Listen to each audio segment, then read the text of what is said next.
Duha ka mananagat nga nalunod, luwas nga nakauli balik sa ilang pamilya. Mga patayng lawas sa mga tripulante sa barko nga nalunod sa Vietnam, dili daling madala pagbalik sa nasod. DSWD dili mohatag og hinabang sa LGU nga biktima sa katalagman kun way formal request. Mga sakop sa kapulisan gisusi sa posibleng kalambigitan sa pagpaluyo sa illegal nga drugas. Novena alang sa Fiesta Senior magsugod karong Huwebes.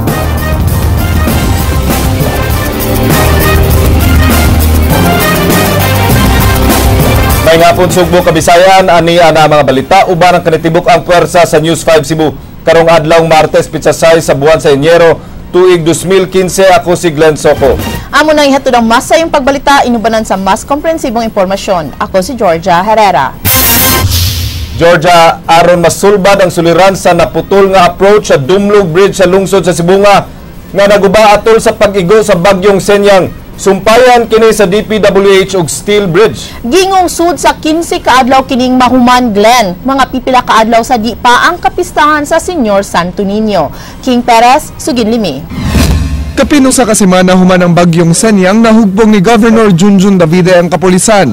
DPWH, bus operators, ingon man ang mga opisyal sa lungsod sa Sibunga. Gustong masayod si Davide sa epekto og mga lakang kabahin sa nahunlak na approach sa Dumlog Bridge na di pa magian kay gipaabot pa ang mga materyales sa ibutang unya nga temporaryong steel bridge nga mosumpay sa nagubang Taytayan. Matod ni DPWH 7 Regional Director Ador Canlas nga mahuman ang steel bridge sa di pang sinulog. As regards the construction of the permanent structure, we'll be putting up an additional span of 21 meters there to cover up the 18-meter gap. Pero while we're working on the permanent structure, hindi ho natin aalisin yung steel bridge. Kiwa pa maayon Taytayan, padayong miagi ang mga motorista sa diversion road paingon sa Barangay Lindogon. Diin mga light vehicles ray makagisugod alas 5 sa kadlawon hangtod alas 10 sa gabi. Samtang ang mga dagkong sakyanan nga dunay karga ingon man kadtong mga bus, makagilang sugod alas 10 sa gabi hangtod alas 5 sa kadlawon. May pasalig si Sibonga Mayor Lionel Bacalto sa pagmanage sa trapiko sa diversion road. Ingon man ang pagbutang og mga rescue vehicles. Dugang na po ka mga tents ang ibutang sa mga huwatanan sa mga sumasakay og bus. Ulili kay atiki magud ato karsada sa Bagakay. Labi na ang mga tagiya sa mga yuta digid manugot nga atong butangan soldering bagay. Kuan magud barangay road mo. Giangkon sa pangu sa bus operators nga nakaapekto kanila ang nahimo sa bagyo silang operasyon. Ug kay ni pasalig man ang DPWH nga ma-install ang steel bridge sud sa 15 kaadlaw, natagbaw ra sila sa mga kalambuan. So we'll just wait for 15 days. War mo yun atong kuan. After 15 days, everything will normalize. Discuss na magaling ha. May man kain nila pagka already they've put up a system already. And hopefully, according to Mayor Bacalto's hapsayman, no, so far, ilam yun na manage good. And tungod sa panghitabo, gipasalig sa DPWH nga mas andam na sila karon sa rehabilitation efforts kung dunay magubang infrastruktura. Gani doon na sila bridge component sa rehiyon, apan kuwangon kini alang sa Dumlog Bridge. Ang saliring bridge sa lungsod sa Malabuyok magiano na sa mga light vehicles ug padayon nila kining gihimuan og plano aron maayo. Gihangyo sab ni Davide ang DPWH nga kanunay susiyo ng kahimtang sa mga Taytayan. In fact, dati wala ho tayong depot dyan sa Central Visayas. Nung nangyari ho yung 7.2 earthquake, kinausap ko sa sekretary, sabi ko, sir, palagay ko nawala na sa Luzon ng kalamidad eh. Parang dito na sa Visayas, parang sinusundan ako eh. good. So probably that bridge had been there for, I don't know, maybe 10, 20 years na. So through time, mo deteriorate na yun ang condition. So importante sa yung tingali sa DPWH nga now and then, ilang i-check yun ang condition sa mga bridges nato and roads. King Perez, News 5. Ang DPWH nagpadala og mga bridge components alang sa paghimo og temporaryong agianan sa Dumlog Bridge sa Sibonga. Ang mga bridge components gikan sa Cagayan de Oro ug Bataan. 2-lane steel bridge ang ipatong sa existing bridge ang himuon sa DPWH.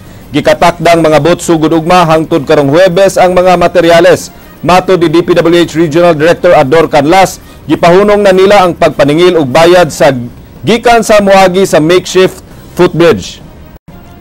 The existing bridge is a 15-meter RCDG bridge, no? And the approach at abutment be collapsed. It is an 18-meter gap. Okay. Now, in order to reconnect this, we will be constructing or putting a steel bridge on top of the existing bridge. We're using temporary bridge components. These are called Mabay-Johnson Bridge. No? DSWD may insister nga gikinahanglan gyud ang formal request gikan sa LGU nga na biktima sa katalagman. Una sila muhatag og hinabang. Gipanghimakak sa maong buhatan nga gikasab-an sila ni Vice President Jejomar Binay tungod sa kapakya sa paghatod og hinabang sa lungsod sa Ronda. Andrea Patenya, Sugin Limi. We only have the poor and Gipanalipdan ni Department of Social Welfare and Development 7 Assistant Regional Director Charlene Marie Lucero ang ilang buhatan. Giuwanan og nagkalain-laing pagsaway ang DSWD tungod sa giingong kapakyas nila sa pagresponde sa mga biktima sa bagyong Senyang sa Habagatang Sugbo, hilabi na sa lungsod sa Ronda. Mato di Lucero, ubos sa national mandate sa DSWD, igora silang mo-augment sa panginahanglan sa mga local government units ug ang LGUs gyud unta maoy angay magsilbing first responders panahon sa katalagman. Gipasabot ni ini nga dunay standby nga stock sa family packs ang matag LGU ug diha na sila mupada og ayuda in kasog magkuwang kini ug makadawat sila request gikan sa mga mayor. Mato ni Lucero, pag day 1 pa lang sa bagyong Senyang, nagpadana silang tao sa Ronda aron mangutana kung unsa ang ilang ikatabang apan wa pay formal request nga gipadaka nila si Ronda Mayor Mariano Blanco III hangtod sa pagkutlo ning report. wala pa because yesterday, according to one of my colleague, si Mayor daw mo padala sa request after sa meeting in the morning. But until in the afternoon, we monitored, wala pa ang request. And we heard that they will also be doing the distribution in the Monday based on the stocks that they have. So probably, basig mo abot anytime today. But we have 3 staff now who is on their way to Ronda, Barili, Alcantara, and Dumanhog. Matud niya, nakapadaka nila og request for assistance ang mga mayor sa Barili, Dumanhog ug Alcantara ug nakahatag na sila og 1.1 million pesos worth nga food ug non-food items sa maong mga lungsod, samtang 2.7 million pesos ang kantidad sa napada nga ayuda ngadto sa Bohol. Gipasabot ni Lucero nga importante ang formal request gikan sa mga LGUs aron masunod ang tukmang proseso. Kanang mga request gikinahanglan gyud sa panggobyerno because all of the transactions in DSWD needs appropriate documentation. This is to ensure that all the money that has been provided to DSWD are accounted for, and that accounting is through the request. Ang mayor sa Ronda, Mariano Blanco III, may reklamo nga wa sila makadawat og hinabang gikan sa DSWD Region 7 tungod lang kay wa sila makahimo og formal request. Ang Ronda mao ang pinakagrabe og kadaot nga nahiaguman sa bagyong Senyang. Mikabat og 13 ka mga tawo ang nangamatay human gianod sa bagyo. Daghang mga bay ang gibanla sa pagbaha sa tubig ug lapok gikan sa bukid. Gihimakaksab ni Lucero ang mga taho nga matud pa, gipangkasaban sila ni Vice President Jejomar Binay tungod sa ilang kapakya sa pagtabang sa Ronda. Andrea Patenia, News 5.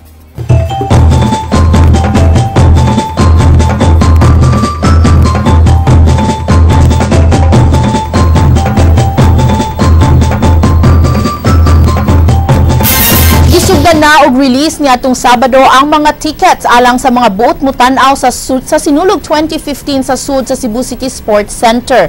Samtang Sinulog Fever masinati na gumikan sa nagkadaiyang dayan-dayan nga makita palibot sa dakbayan sa Sugbo. Andrea Patenya, Sugin Limi. Mahimong mapalit ang Sinulog ticket sa buhatan sa Sinulog Foundation Incorporated nga ana mahimutang sa Cebu City Sports Center o sa ilang website nga www.sinulog.ph. Nagkantidad kini og 1,000, 1,200 nga mao'y labing halinon ug 2,500 alang sa VIP section. Ug bisan asa ka molingi karon gikan sa downtown ngadto sa uptown area, dayag na kaayo ang Sinulog spirit sa dakbayan sa Sugbo. Doon nagipangmuntar nga tarpaulin billboard sa Osmeña California Boulevard nga sama og postcards ang itsura. Nagpakita kini sa mga tourist spots sa lalawigan sa Sugbo, ingon man ang mga undiscovered attractions sa mga bukirang barangay sa Cebu City. Duna say mga face in a whole picture boards ug Santo Niño displays alang sa mga mailigong mag-selfie. Wag tuusab ang pagpamaligya og mga sinulog t-shirts nga dunay nagkalain-laing designs. Gani sa 150 pesos lang makapalit na ka og duha ka t-shirts. Kadaghanan sa mga hotels ug pension houses nga maagian sa carousel route fully booked na sad niadto pang miaging tuig. Puno na sabog sinulog decorations ang gawas ug sud sa mga buildings. Ang mga turista mapalukal man o langyaw nangabot na. Since November, fully booked na mi, and then we have our special rate during Sinulog and then minimum of 3 days. Mato di Sinulog Foundation Executive Director Ricky Ballesteros, mas engrande ang Sinulog celebration karon kay mao kini ang 35th anniversary sa maong festival nga daang temang Santo Niño, Hope of the People. Gipaybaw ni ini nga 60% nang ready ang Sinulog stage. 17.6 by 44 meters ang gidakon sa maong Sinulog stage dinhi sa Cebu City Sports Center nga giingong labing dako nga stage in Sinulog history. Ug tungod kay ang tuig 2015 mao ay ka-50 nga anibersaryo sa Basilica Minore del Santo Niño, ang fasad sa maong simbahan mao himuong disenyo niini.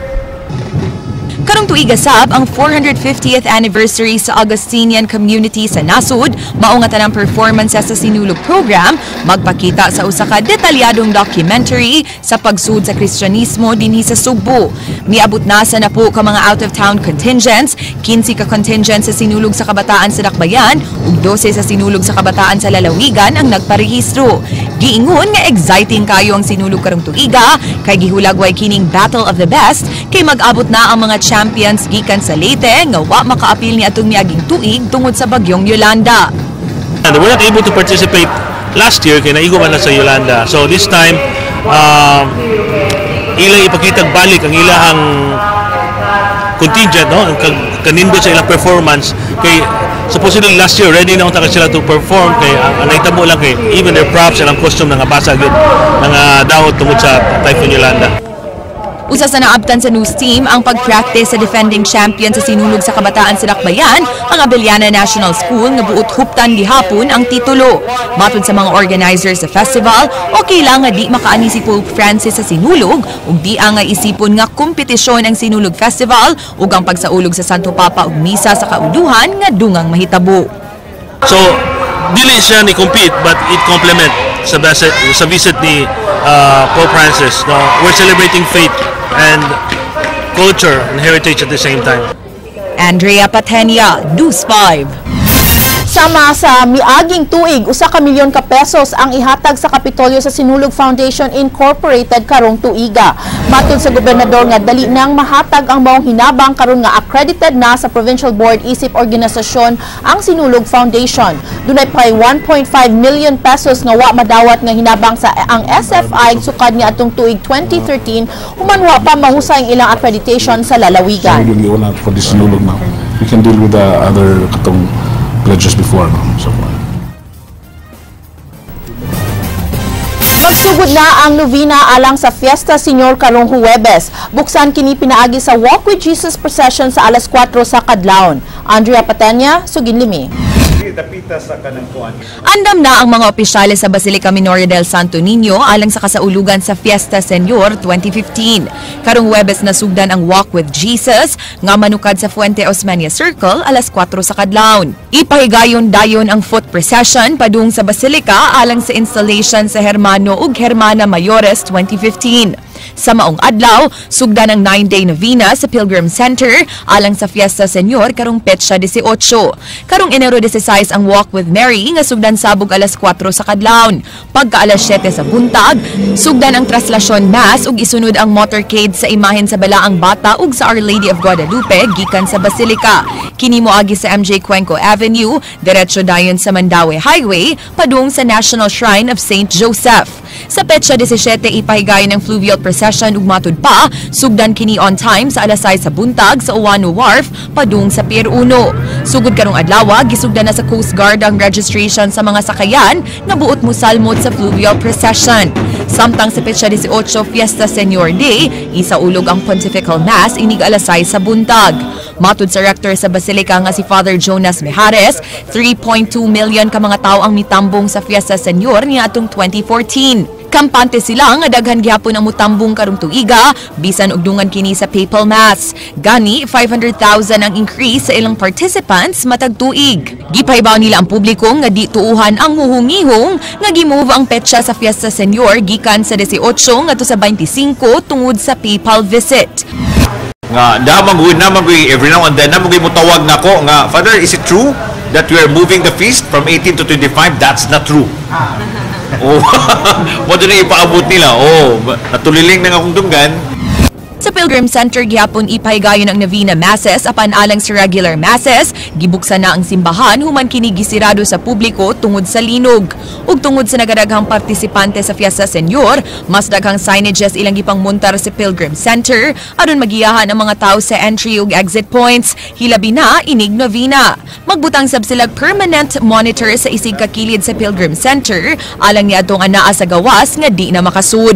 Lakip sa mga kausaban nga giimplementar dinhi sa Pilgrim Center mao nga inay mga steel railings, mga pisi na lang ang gipangmuntar dinhi sa aisle aron di peligroso sa mga manimbahay in kaso nga magdinuutay. Samtang nanawagan sab ang mga opisyales sa simbahan nga aron malikayan ang paghuot dinhi sud sa Pilgrim Center katong mga manimbahay nga anaa sa gawas di na lang musud atol sa communion kay mo pakatap sila og mga lay ministers sa mga communion stations gawas sa simbahan.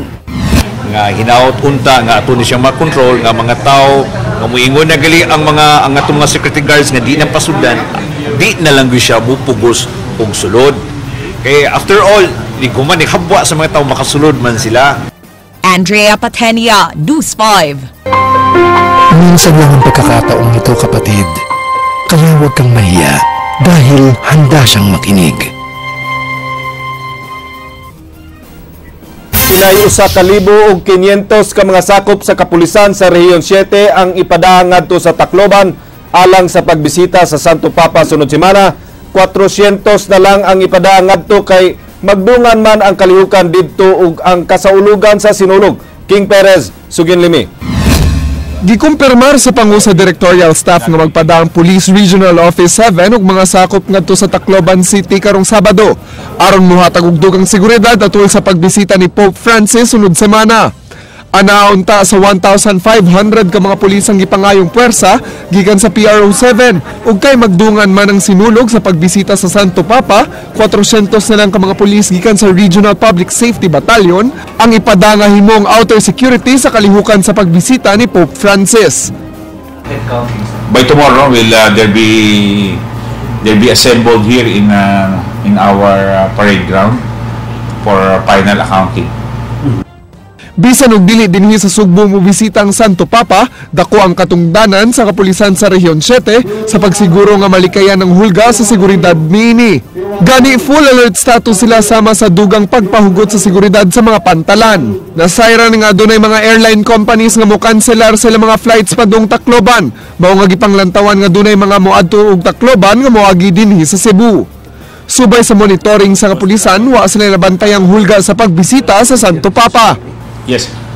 We have also augmented our ports of entry, and we already sent one platoon of RPSB to Maritime Group.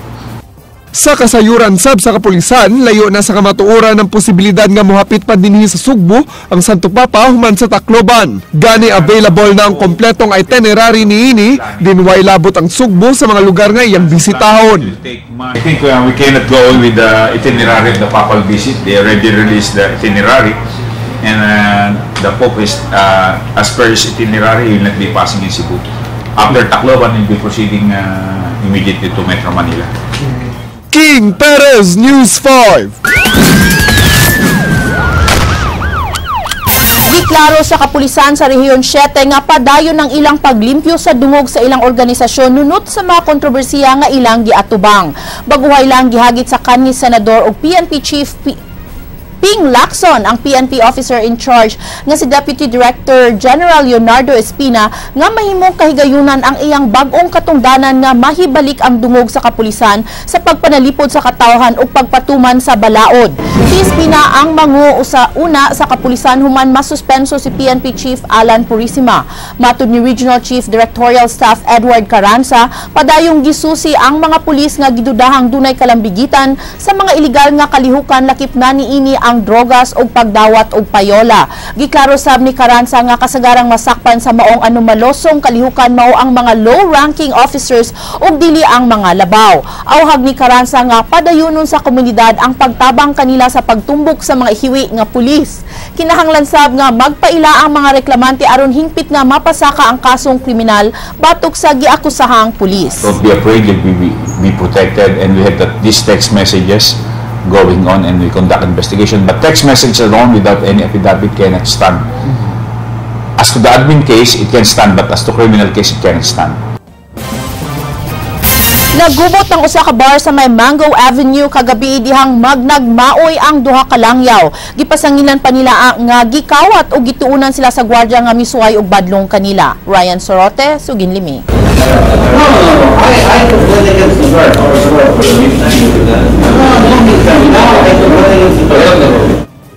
Nagtinubagi ang mga pulis og kining duha ka nakainom nga mga langyaw dinhi sa presinto. Gidaan sa police station 2 ang maong mga langyaw human nagmaoy og nanapat sud sa bar sa may Mango Avenue. Miinsistir ang duha nga di sila ang mga suspect og sila hinuoy mga biktima sa pagpangulata og pagpangawal sa security guard sa bar nga si Juni Cortez. Pasangil nila nga kalit silang giduol ni Cortez og sa mga nangitag gubot nga may resulta sa pagdumog sa mga tao kanila.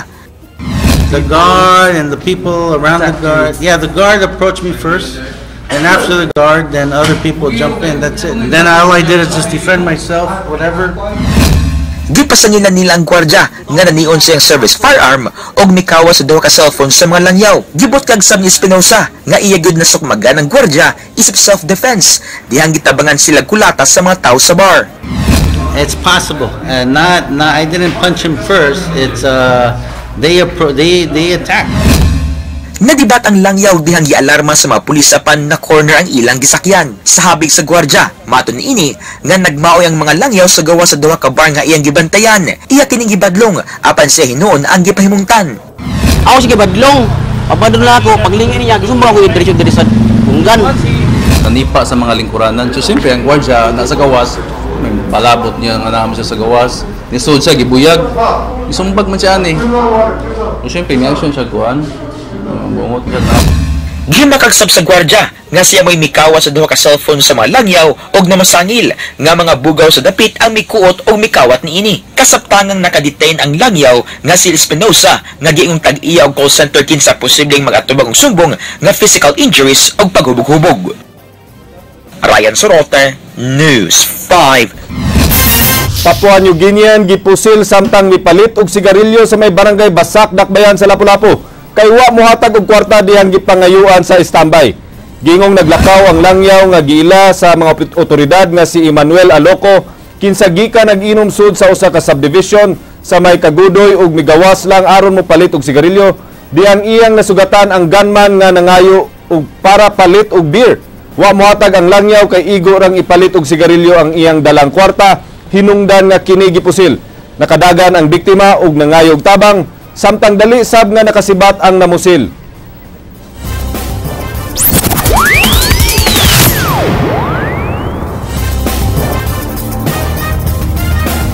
Hingpit na yung nagkahiusa ang pamilya sa duha ka mananagat nga nawala og kapin usa ka adlaw usa pa na rescue sa kadagatan sa Negros.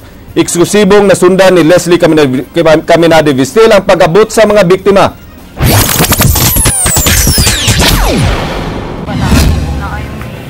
Naabot sa Tabuelan Wharf kagahapon sa hapon ang duha ka mananagat nga silang Henny Plaza ug ang iyang pag-umangkon nga si Charlie Arcabal nga taga Barangay Anapug sa lungsod sa San Remigio. Gikuha sila silang pamilya sa Escalante City, Negros Occidental, inubanan sa tabang sa lokal nga kagamhanan sa San Remigio. Naluwas sila sa barkong nakaagi samtang sila naglutaw-lutaw sud sa usa ka adlaw ug tunga niadtong Enero 3 sa alauna sa hapon sa Tanyon Street, habig sa Negros.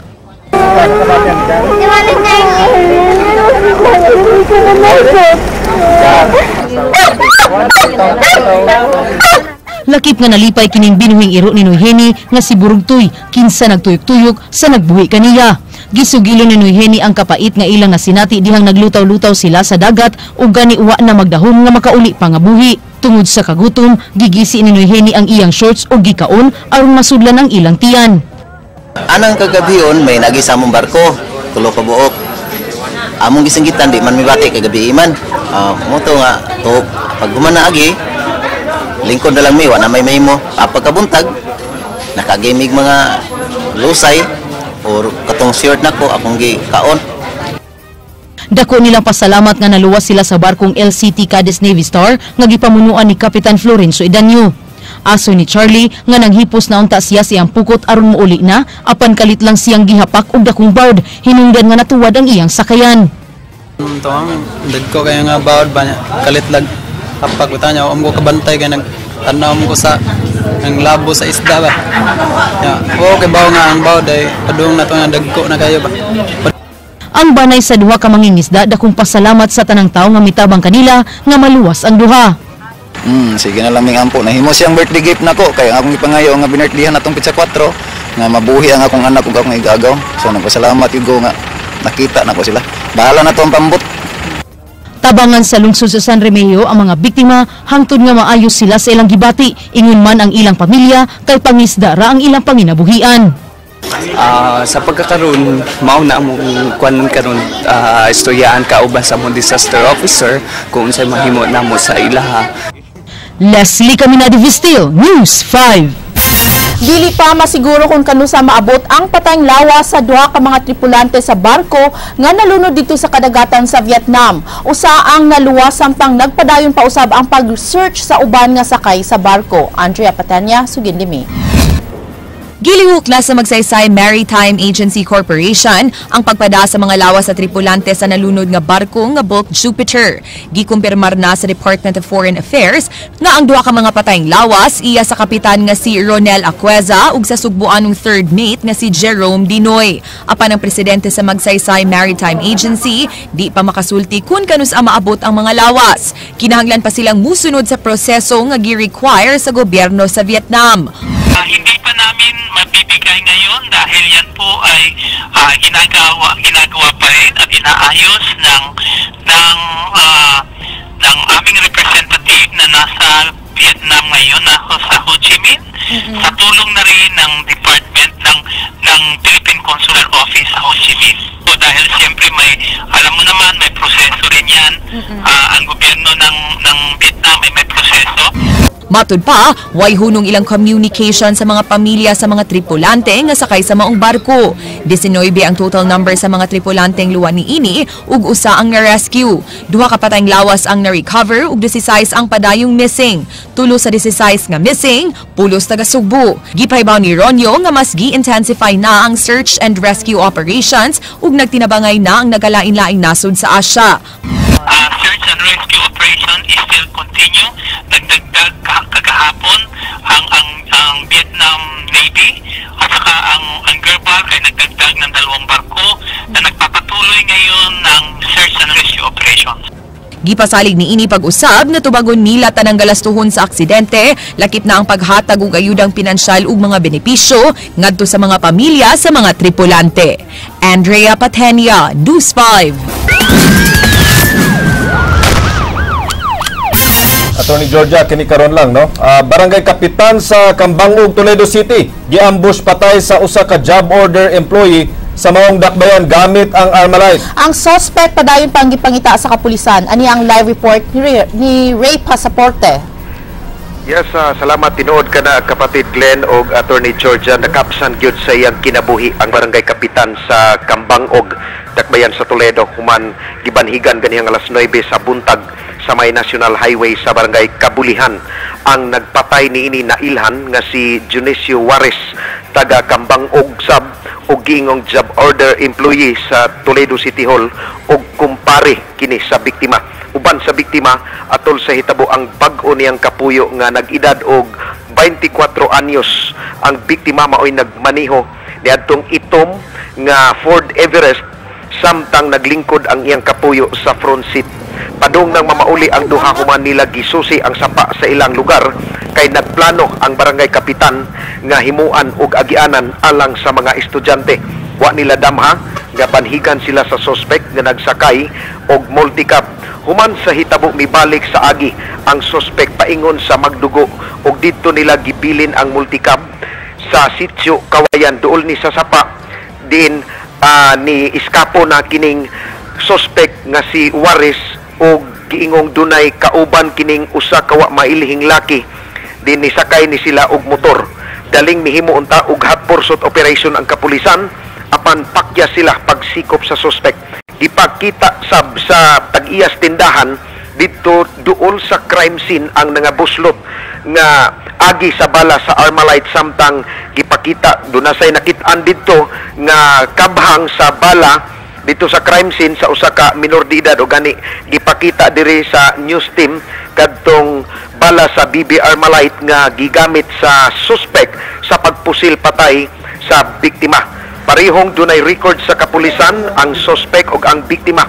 Matod pa ni SPO3 Henry Acosta, ang investigator sa Toledo Police Station, nga ang suspect na absuelto na sa kaso sa pagpanulis sa usa ka tresorera sa Toledo. Samtang ang kapitan kining biktima nadakpan na kaniadto sa otoridad human gironda ang panimay sa kasong illegal gambling. Apan usa sa gisubay karon sa kapulisan sa Toledo ang agulo sa negosyo sa quarry operation mao'y motibo sa pag-ambus patay sa biktima.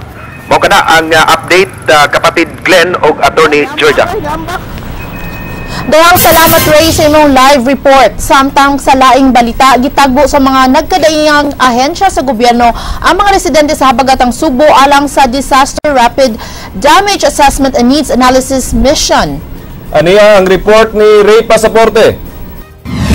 Nagkatapok ganihang buntag dinhi sa gym sa Barangay Tapon sa lungsod sa Dumanhog ang halos tanang ahensya sa gobyerno sa Rion City aron himamaton ang mga naepektuhan sa bagyong Sinyang alang sa Disaster Rapid Damage Assessment and Needs Analysis Mission. Ang matag ahensya mi-interview sa pamilyang apektado sa kalamidad aron ilang matubag ug masolusyonan ang nagunang panginahanglan sa pamilyang naapektuhan ug paghatag sa pahimangno alang sa unsang katalagman nga muigo. Ang Department of Health nagdala ining jerrycans kun sudla nagtubig aron ipanghatag sa mga residente sa kalungsuran sa Dumanhog, Ronda ug Alcantara. Lakip nilang hatagan niini ang mga naepektuhan sab sa lalawigan sa Bohol. Atog yung kasi kaso dayon ang ilang tubig inunon. Nga atong gihangyo gani karon nga og mahimo atong gihangyo nga katawan nga bago nila imno na ilang tubig kana ilagay pagbukanan unta. Gipasabot sab sa buhatan sa pag-asa nga walay buhawing miigo sa Dumanhog atol sa bagyo sukwahi sa pagtuo sa kadaghanan kay ang gituuhan nilang buhawi mo ang bulog sa tubig nga nakamugna og kadaot sa lungsod. Surigao usog na din siya nga ulan. Kung buhawi at least na atay makitaan nga trace nga may mga kahoy nga natumba. Karon wala pa din nakitaan nga naay kahoy nga natumba. Buhawi good 1 hour, less than 1 hour lang ang lifetime ng buhawi. Usog kayo na siyang hangin na makatumbag yung nagkahoy, makabalim sa nga. Ang Mines Geosciences Bureau may pasabot nga di gyud kalikayan nga dunay mutumaw nga sinkhole sa Subo. Kay dunay mga langob ilawom sa yuta nga wa pa madiskubrihi ug gumikan sa pagsigig uwan. Nag-anam kinig kakankan hangtod nga moresulta sa pagkabangag. Gisusi sa MGB7 ang mga mitumaw nga sinkhole sa pipila ka lungsod human ang bagyong Sinyang. Ang roof sa langob ang sa cave. So one of the causes sa pag-develop sa sinkhole o pag-collapse aning mga roof sa atong mga caverns is kining water. Part sa atong natural weathering process kung expose ang bato sa ulan, init, weather man na siya. So sa panahon sa ting-ulan, kusog ang tubig, contribute na siya sa Nanghatag sab og food packs ang DSWD sa dulan 200 ka pamilya sa Barangay Tapon nga usa sa 4 ka barangay sa Dumanhog nga nagrabihan sa baha atol sa bagyong Sinyang. Ray Pasaporte, News 5. Maukab to ang mga balita sa Aksyon Bisaya, kinisig Lenzo ko. Daghang salamat ako si Georgia Herrera. Bisan asa, bisan kanusa. Kapatid, Kay di lang kutob sa balita. aksyon!